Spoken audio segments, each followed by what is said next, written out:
निश्चित है, आपकी पीढ़ियों का गुलाम बनना निश्चित है, और खूनी क्रांति इस देश में कोई रोक नहीं पाएगा। 2024 में अगर भारतीय जनता पार्टी आ गई इस देश में सत्ता में, तो 2024 के बाद में कोई चुनाव किसी तरह का इस देश में नहीं होगा। जो लोग एमएलए हैं, एमएलसी हैं विधानसभाओं में, विधानसभाएं खत्म होंगी, एमएलए एमएलसी सब खत्म होगा, क्योंकि लोकतंत्र खत्म होकर राजतंत्र स्थापित होगा। इस देश में अदालतें नहीं हैं, मर चुकी हैं। कोई अदालत इस देश के लोगों के लिए काम करने के लिए नहीं बैठी, इंसाफ के लिए नहीं बैठी, लोगों की जिनकी जरूरत है उनके लिए काम करने के लिए नहीं बैठी।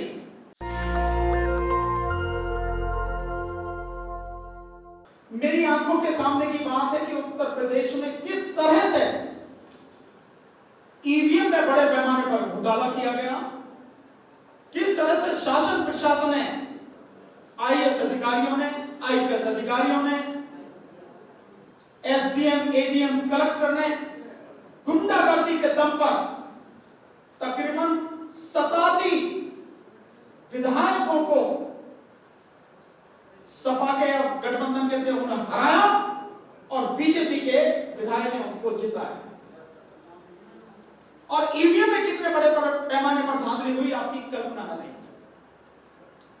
और धांधली केवल ईवीएम में नहीं हुई, उसके अलावा क्या क्या हुई ये भी आप सोच नहीं सकते कि ऐसा भी हो सकता है। हमारे साथी शायद राजकुमार जी आए हैं कि नहीं आए? हाँ, राजकुमार जी बैठे। राजकुमार जी एडवोकेट हैं सहारनपुर से। मैं आप सबको बताना चाहता हूं, हम सब सोने वाले लोग हैं। शायद ये वो शख्स हैं, ये और इनकी टीम इलेक्शन कमीशन की नींद हराम कर रखी है। इतनी आरटीआई लगाई है, इतनी इंफॉर्मेशन निकाल रही है इन्होंने कि जो आरटीआई और जो जवाब आए इलेक्शन कमीशन के 5 कुंटल पेपर इनके पास। ऐसा कोई सवाल नहीं है जिससे इन्होंने आरटीआई से नहीं पूछा हो। और आज की स्थिति यह है कि election commission, IAS, IPS officer जो जुड़े हुए लोग हैं वो इन्हें गाली देते हैं और इलेक्शन कमीशन ने अपनी आरटीआई की वेबसाइट बंद कर दी है। और इन्हीं की बदौलत, राजकुमार जी एक बार खड़े यहां आ जाओ, एक बार आओ, वो चेहरा दिखना चाहिए कि जो लोग काम कर रहे हैं। इन्हीं की बदौलत मैं आज आपको विश्वास के साथ कहता हूं, जो इलेक्शन कमीशन अपने आप को समझ रहा है ना कि तू ही सब कुछ है, वो अगर घुटनों पर आकर गर्दन झुका के आपके सामने सरेंडर नहीं करे तो कोई बात नहीं। इन्हीं के कानूनी रूप से लड़ेंगे हम उसको, कानूनी रूप से हम उसकी औकात दिखाएंगे, औकात बताएंगे। उस तरह से हम लोग काम कर रहे हैं। ठीक साथियों, तो राजकुमार जी हमारे साथ प्लीज। तो अब जो है मैं आपको और आगे की बात आपको बताता हूं साथियों। हालांकि इस लड़ाई में बहुत लोगों को साथ होना चाहिए था। हम पिछले करीब मान के चलिए कि 20 दिन से 15-20 दिन से शायद 17-18 तारीख में हमने प्रेस कॉन्फ्रेंस करी थी, उसमें घोषणा करी थी। और आज 2 तारीख के 15 दिन हो गए। तो 15 दिन में पूरी दुनिया में आवाज चली गई, लाखों लोग, करोड़ों लोग उसको देख भी चुके हैं, लेकिन उसके बाद कितने जागे हुए हैं इसका एहसास आपको हो रहा है। यही दिक्कत है कि जो लोग आपको और हमें गुलाम बनाना चाहते हैं वो 24 घंटे काम करते हैं, पूरे हफ्ते काम करते हैं, पूरे महीने काम करते हैं, साल दर साल काम करते हैं, जमीन पर काम करते हैं।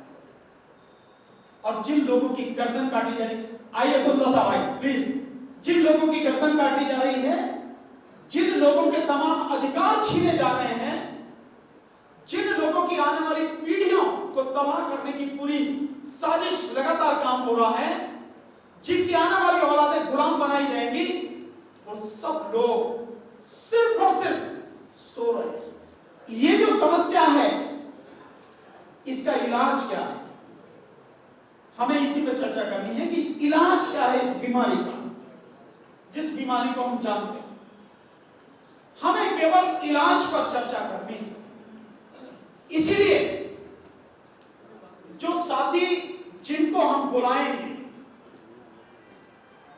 जिसको ना बुलाया जाए उससे मैं भी हाथ जोड़ के माफी मांग लेता हूं, बुरा ना माने वो साथी। हर वो साथी जो सुझाव देना चाहेगा उसको जरूर यहां पर सुझाव देने का मौका दिया जाएगा। यहां पर भाषणबाजी किसी के नहीं होगी। ना हमारे पास वो समय है, ना आपके पास समय है।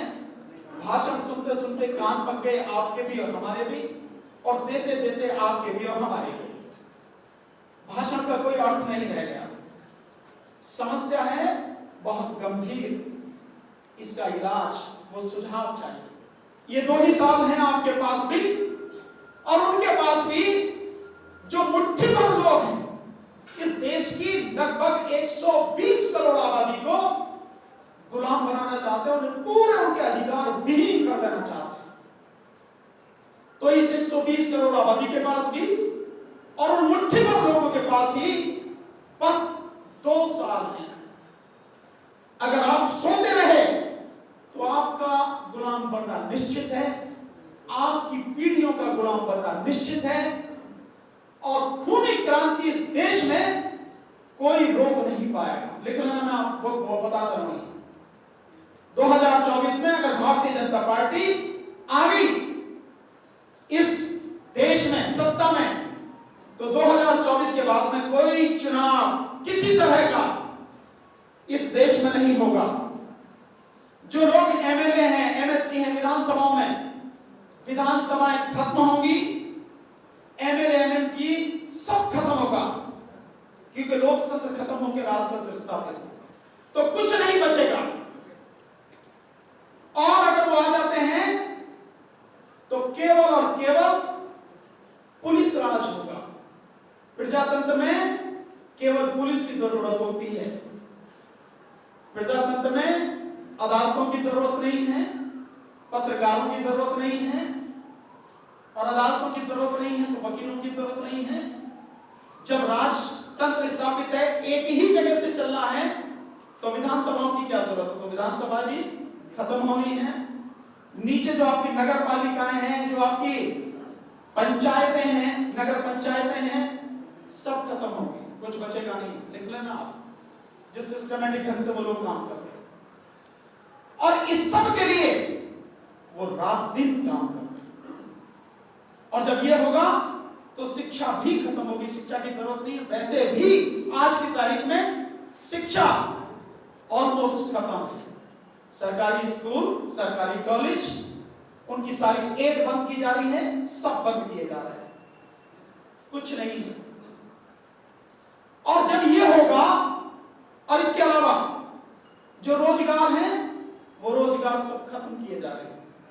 सरकारी पद जितने खाली पड़े हैं उनकी संख्या लगातार बढ़ती चली जा रही है, क्योंकि जो भी रिटायर हो रहा भरा नहीं जा रहा। और जहां उन्हें चाहिए वो लेटरल एंट्री उन्होंने कर ली है, तो लेटरल एंट्री के माध्यम से आरएसएस के लोगों को हर जगह बिठाया जा रहा है। हर जगह कोई ऐसा विभाग नहीं बचेगा, कोई ऐसा डिपार्टमेंट नहीं बनेगा जहां पर आपको आरएसएस का, बीजेपी का व्यक्ति दिखेगा नहीं। हर जगह वो होगा, सारी कंट्रोलिंग पावर उनके पास है। सरकार में जो टॉप पोस्ट आईएएस के पद हैं वो 4 होते हैं। जो टॉप, नीचे डायरेक्टर, उसके ऊपर joint secretary, then additional secretary और फिर सेक्रेटरी। ज्वाइंट सेक्रेटरी लेवल में उन्होंने सीधे लेटरल एंट्री से भर्ती शुरू कर दी, और उस ज्वाइंट सेक्रेटरी को ही उन्होंने हेड ऑफ द डिपार्टमेंट बना दिया। तो कहानी खत्म हो गई। और अब ये आईएएस के साथ साथ पीसीएस में भी शुरू हो गया है। जो पब्लिक है उस पब्लिक को बहुत ही प्यारे ढंग से, बहुत सिस्टमेटिक ढंग से भिखारी बनाया जा रहा है।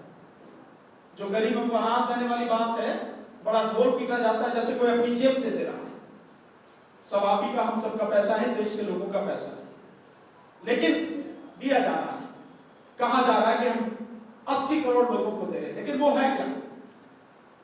आप में से कभी किसी ने देखा है कि जब मछली को पकड़ना हो तो क्या करते हैं? मछली को पकड़ना होगा तो कांटा जो होता है ना, उस कांटे में चारा लगाया जाता है।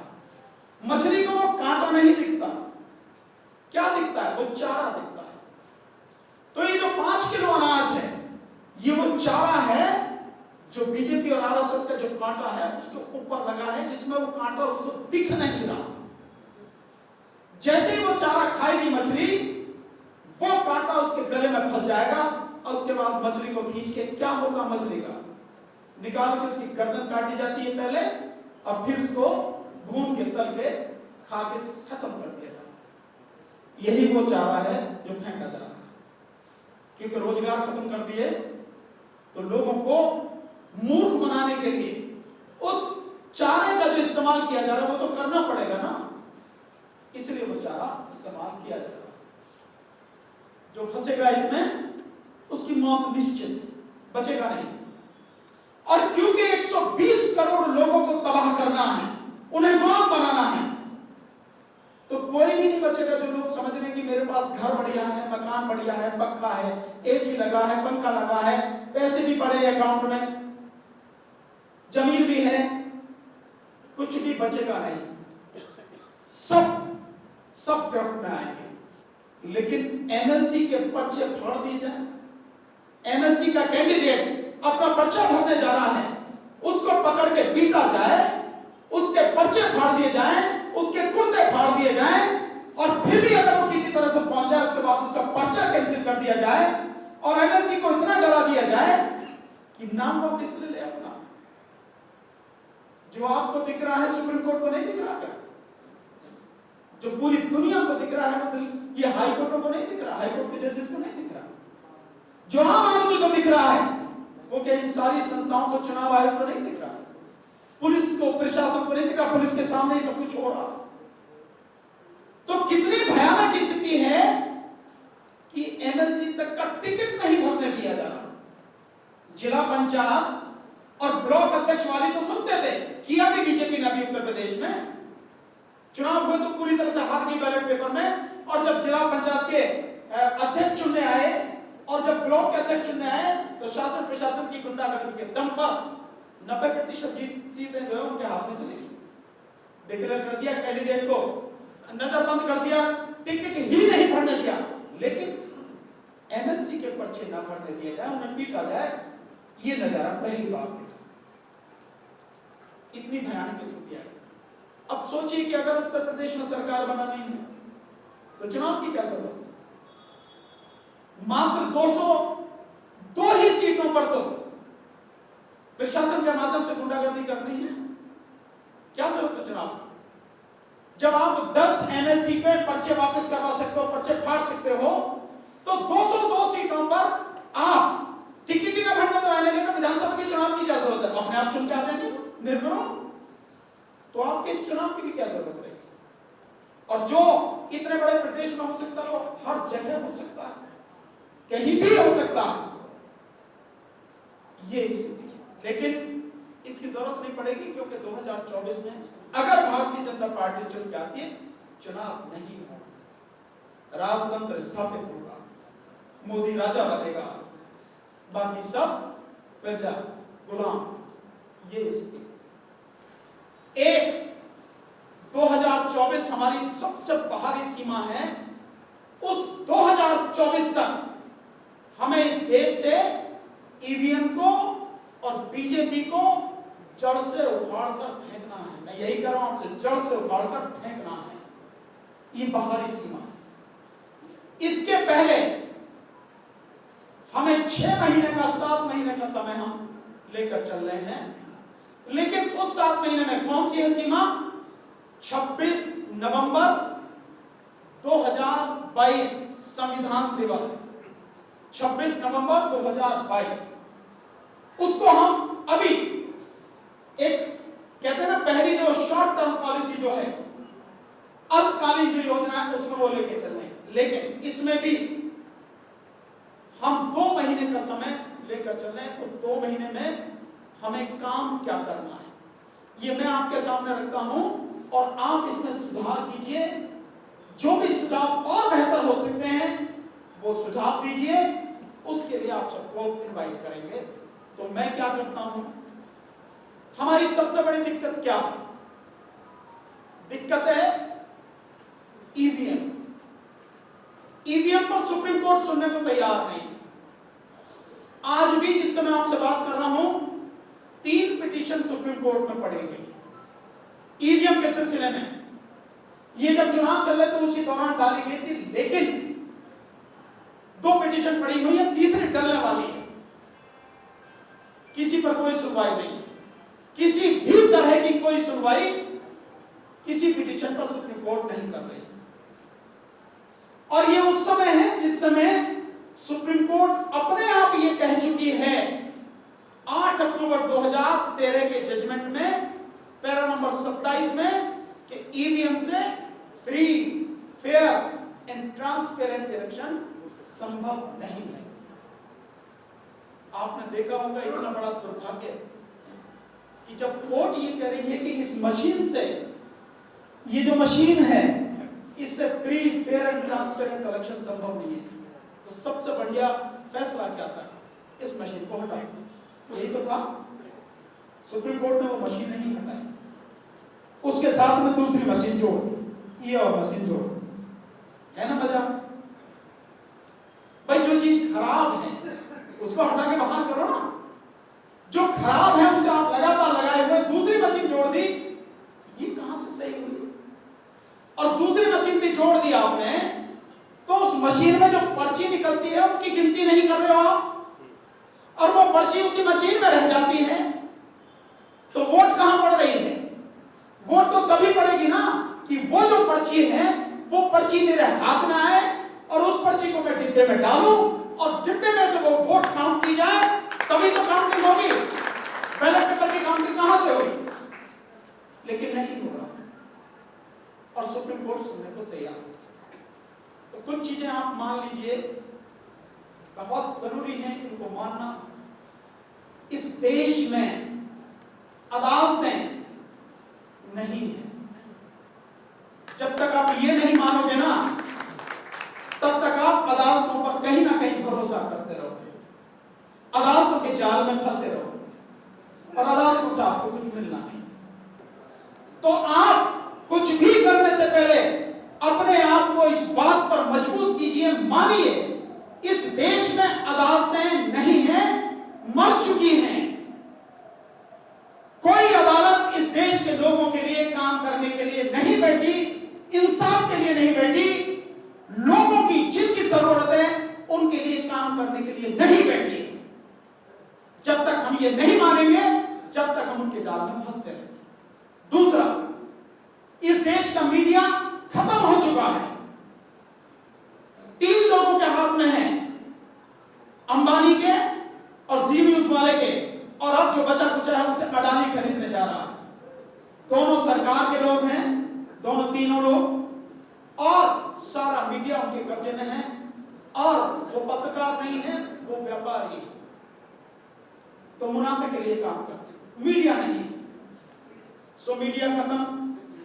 रही जो लोकतंत्र है और उसमें आपके प्रतिनिधि हैं, वो सारे के सारे प्रतिनिधि जिस पार्टी में है उस पार्टी के गुलाम हैं, उस पार्टी के बंधुआ मजदूर हैं, वो आपके लिए काम करने वाले नहीं हैं। नहीं तो आपको हमें मीटिंग करने की जरूरत नहीं होती, वो पार्लियामेंट में, असेंबली में खड़े होते और वही सरकार को ठीक कर देते। ये हमें समझने की जरूरत है। तो इस देश का, जिसे आप कहेंगे कि एग्जीक्यूटिव सरकार खत्म, और संसद का क्या हाल है आप जानते हैं, विधानसभा का क्या हाल है। यानी 4 स्तंभ होते हैं, वो चारों स्तंभ खत्म है। व्यवस्थापिका यानी संसद, कार्यपालिका यानी सरकार, न्यायपालिका यानी अदालत, और मीडिया चौथा स्तंभ, ये सब खत्म हैं। तो इनको, इस सच्चाई को जान के हमें आगे बढ़ना है, तभी हम आगे बढ़ेंगे। इसलिए जो काम हम करेंगे, कानूनी रूप से हमारे साथी राजकुमार जी आरटीआई के माध्यम से उन्हें घेर रहे हैं, और भी कुछ चीजें हम लोग मिलकर लीगल तौर पर न केवल सुप्रीम कोर्ट को मजबूर करेंगे, बल्कि इलेक्शन कमीशन को बिल्कुल घुटनों पर लाकर छोड़ेंगे। एक तो कानूनी पहलू, दूसरा पहलू है हमारा जन आंदोलन का। ये जो मीटिंग है ये जन आंदोलन के लिए आंदोलन है। ये आंदोलन में उन लोगों को भाग लेने की जरूरत नहीं है जिन्हें लड़ने और मरने से डर लगता। जो लोग एफआईआर मुकदमेबाजी से घबराते हो, जेल जाने से घबराते हो, ये लड़ाई उनकी नहीं है। उन लोगों को बिल्कुल भी इसके आसपास भी नहीं भटकना चाहिए। जो लोग लड़ने मरने जेल जाने और मुकदमेबाजी के लिए तैयार हो, केवल उन्हीं लोगों को लाठी डंडे खाने के लिए तैयार हो और फिर भी चुप रहें, शांत रहें, शांतिपूर्वक प्रजातांत्रिक और लोकतांत्रिक तरीके से आंदोलन करें। केवल आंदोलन उन्हीं के लिए है। ऐसे लोग साथी, सबका विकास और सबका विश्वास। तो विकास तो बात की बात है, लेकिन विश्वास तो चाहिए। तो हमने पार्टी का नाम हटा दिया, हमने एक फॉर्मेट बनाया है। हम ये टारगेट लेके चल रहे हैं कि इन 2 महीनों में जिसकी बात हम कर रहे हैं, हम 2-3 काम करेंगे। एक, ये जो ईवीएम के विरोध में हस्ताक्षर अभियान वाला फॉर्म है, ये फॉर्म, इसमें हमने कहीं कोई पार्टी का नाम नहीं रखा। आगे पीछे 25 लोगों के साइन होने हैं। तो सबसे पहले हम इस पर साइन कराएंगे। और देश में 90 करोड़ मतदाता हैं, तो 50 करोड़ मतदाताओं के साइन कराने का टारगेट 2 महीने में हम लोगों को अचीव करना है, ताकि उस सुप्रीम कोर्ट को यह कह सकें कि कानूनी रूप से ही नहीं, अगर तुम्हें कानून समझ में नहीं आता तो इस देश की आधी से अधिक आबादी जो वोटर है वो नहीं चाहता कि इस देश में ईवीएम से चुनाव हो। और अभी तक मरा नहीं है, जिंदा है प्रजातंत्र। और प्रजातंत्र कहता है जो बहुमत का फैसला होगा वही माना जाएगा। इसलिए सिग्नेचर चाहिए। दूसरा, बीजेपी ने धांधली करी, उत्तर प्रदेश में बड़े पैमाने पर नाम काटे। एक जगह से राजकुमार जिस बात के गवाह हैं, उन्होंने बहुत जबरदस्त तरीके से काम किया है। एक बूथ से 50 से लेके 100, कहीं 150, 200, और मुझे जो जानकारी मिल रही है पूरे गांव के नाम काट दिए गए। 700 लोगों की जो अलीगढ़ में इजलास है, उस इजलास में उसी दिन, जिस दिन पहले वो उसकी फेस की वोटिंग हुई 10 तारीख को, एनडीटीवी ने दिखाया था करीब 700 लोगों के बाद वोट काटे गए। कौन है जिनके वोट काटे गए हैं? या तो मुसलमान, या यादव, या एससी के लोग। केवल इन्हीं के लोग वोट काटे गए और किसी के नहीं काटे गए। तो देखिए काम कैसे किया। इनके वोट काटे गए और जो उनके अपने हैं फर्जी वोट वो बढ़ाए गए, और इसके अलावा पैसे देकर निशान लगवा दिए उंगलियों पर, बूथ तक जाने नहीं दिया गया ताकि वोट ना पड़े, और फिर ईवीएम में गड़बड़ी, और फिर प्रशासनिक गुंडागर्दी। इस लेवल पर बीजेपी ने काम किया। नेशनल दस्तक की आपसे गुजारिश है कि अगर इसको बचाना चाहते हैं तो नेशनल दस्तक को सब्सक्राइब करने के लिए रेड कलर के सब्सक्राइब बटन को दबाएं, फिर बेल आइकन की घंटी दबाएं। नेशनल दस्तक को बचाने के लिए बहुत जरूरी है कि हर खबर को शेयर करें, लाइक करें, कमेंट जरूर करें।